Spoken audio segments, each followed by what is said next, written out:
So this is my Aprilia Dorsoduro, and this is my first video, the first project we're going to do, probably one of the first things that many people are interested in doing on such bikes, is the removal of the evaporation canister, which is right there.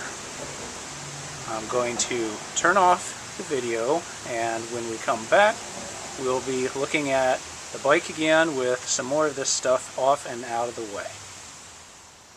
Here you see the underside of the tank, which has now been removed, and there are two fittings. One is a connection for a simple drain to keep water from pooling around the gas cap, and the other is part of the emission system, which is a vent from the tank into that evaporation canister. We are going to vent the tank and eliminate the canister. Over here at the bike, you see this was the electrical for the fuel pump. This was your fuel line. This is the drain, and this is the pressure vent for the tank itself. Now we're going to go ahead and remove some of the hoses, get the can off, and we'll take another look in just a few minutes. Okay, so the evaporative can has been removed along with its bracket and two of the hoses that you can see right there, along with a one-way valve. And over here is the last remaining connection to the engine. It's a little bit tricky to see, but if you look in there, you can just make out that it goes to a fitting. So when I next turn this on, we're going to have a bolt in place of that fitting, and we will be getting the bike back together. Okay, so now at this point we have gotten the little fitting off of the engine, and we have replaced it with a nice little machine screw that fits just right. For your own installation, I'd recommend either using some Loctite or some other sealant, just to make sure that you have that little bit of extra peace of mind that it's not going to go anywhere. This is the fitting. As you can see, it's a rather cumbersome looking thing.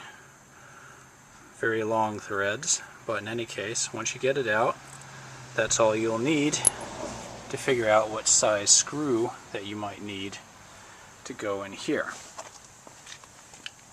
At this point, I would like to cover a couple of the little gotchas that you might want to watch out for when it comes to the removal and reassembly of the tank on this particular model. If you take a look up here, you'll see that there is a very small wire that comes off of the ignition switch, which is a little bit delicate, and you want to be very careful with it. I pulled the sleeve off and pushed it out of the way for fiddling the gas tank on and off, and recommend that you do the same to avoid pulling that wire. I'm told the wire is not sold separately from the rest of the ignition switch, and that would be an expensive mistake. The other thing is, and this is chalked up to experience as well, I don't know if it's going to be visible in the video, but I tore up the top of the finish on the frame when I rested the bottom of the tank against the frame to get everything unplugged. Unfortunately, it seems that the bottom plate where the fuel pump and the fuel fitting is, it has some sharp edges, so you might want to, for your own purposes, be extra careful. Maybe put a rag on it, or just make sure you don't rest the tank on the edge of the frame like I did. So at this point, we've gotten the new line into place. If you can see it, it is right in there, and it works its way down, and to the bottom. I happen to have some bulk tubing, fuel line hose that is 3/16 and had plenty of it. If you need to buy it, you'd probably want to buy some bulk hose, approximately 3 feet. Should do it just fine. Okay, the bike is now back together. The system has been removed and we are now ready to ride.